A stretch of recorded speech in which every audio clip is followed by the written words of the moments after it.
কখনো কি কোনো বইকে শুধু তার মলাট আর সূচিপত্র দেখেই বোঝার চেষ্টা করা হয়েছে? আজ আমরা ঠিক ওই কাজটাই করব।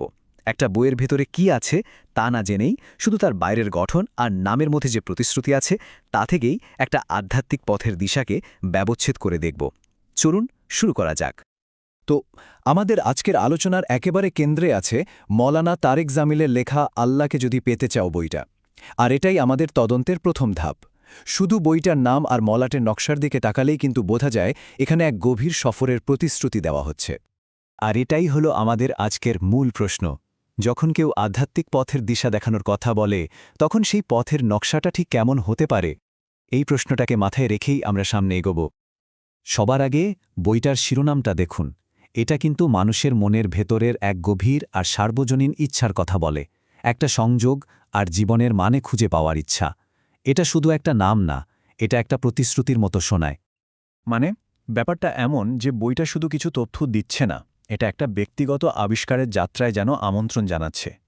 আর এখানেই কিন্তু এর আসল আকর্ষণ। এটা নিজেকে শুধু একটা বই হিসাবে নয়, বরং একজন পথপ্রদর্শক হিসেবে তুলে ধরছে। এখন চলুন মলাটটাকে একটা প্রত্নতাত্ত্বিক নিদর্শনের মতো করে দেখি, যার প্রত্যেকটা অংশে এই আধ্যাত্মিক যাত্রার কোনো না কোনো সূত্র লুকিয়ে আছে।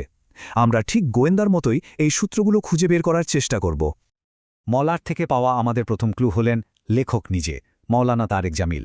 উনি একজন পরিচিত ধর্মীয় ব্যক্তিত্ব, তাই তার নামটাই বইটাকে একটা নির্দিষ্ট বিশ্বাসযোগ্যতা দিচ্ছে। উনি এখানে এই প্রস্তাবিত যাত্রার গাইড বা পথপ্রদর্শক। দ্বিতীয় যে সূত্রটা চোখে পড়ে তা হলো বইটার উপশিরোনাম, যেটা এর ভেতরের সুর বা টোনটা ঠিক করে দেয়। হৃদয় ছোঁয়া বয়ান, এই কথাগুলো থেকেই বোঝা যায় যে ভেতরের আলোচনাগুলো শুধু জ্ঞানভিত্তিক হবে না, বরং আবেগ আর আধ্যাত্মিক অনুভূতিকেও স্পর্শ করবে। আর এই বয়ান শব্দটা এখানে খুব গুরুত্বপূর্ণ। এর মানে কিন্তু শুধু বক্তৃতা না, বয়ানের আসল উদ্দেশ্য হল যে শুনছে তার মনে আলো ফেলা আর সঠিক পথের দিশা দেওয়া। এই একটা শব্দই বইটার উদ্দেশ্যকে অনেক বেশি পরিষ্কার করে দেয়। তো বাইরের দিকটা তো দেখা হলো, এবার চলুন বইটার মূল কাঠামো, মানে এর ভেতরের রোড ম্যাপটা দেখি, যেটা এর সূচিপত্র দেখলেই স্পষ্ট হয়ে যায়। বইটা কিভাবে এই আধ্যাত্মিক পথটাকে সাজিয়েছে তা বোঝার জন্য এই সূচিপত্রটাই আমাদের মূল উৎস। এই সংখ্যাটা কিন্তু খুব গুরুত্বপূর্ণ। তার মানে বইটা তার পুরো যাত্রাকে 10টা আলাদা অংশে ভাগ করেছে। এটা কোনো এলোমেলো আলোচনা নয়, বরং 10টা ধাপের একটা সুসংগঠিত পথ।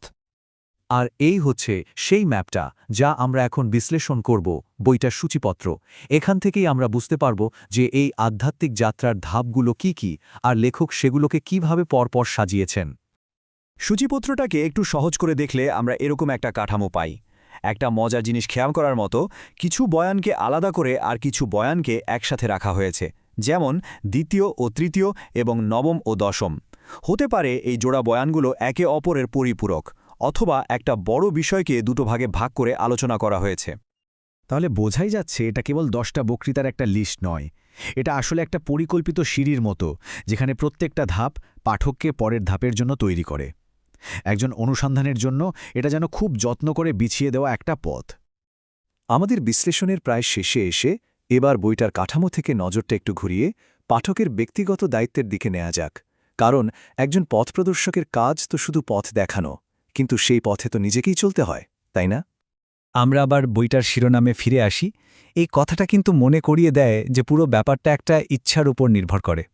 এই যাত্রাটা শুরুই হয় একটা ব্যক্তিগত চাওয়া থেকে। আর এটাই হয়তো সবচেয়ে গুরুত্বপূর্ণ কথা। একটা বই বা একজন পথপ্রদর্শক একটা ম্যাপ বা পথনির্দেশিকা ধরিয়ে দিতে পারে, কিন্তু সেই পথে হাঁটার যে আধ্যাত্মিক অভিজ্ঞতা বা ভেতরের যে সফর, সেটা তো একেবারেই ব্যক্তিগত।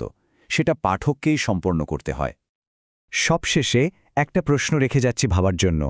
যদি এই বিশ্লেষণটা কাউকে নিজের জীবন নিয়ে ভাবতে উৎসাহিত করে, তাহলে ভাবার বিষয় হলো, যদি কারোর নিজের আধ্যাত্মিক বা ব্যক্তিগত যাত্রার গল্পটা একটা বই হতো, তাহলে সেই বইয়ের অধ্যায়েরগুলোর নাম কি হতো?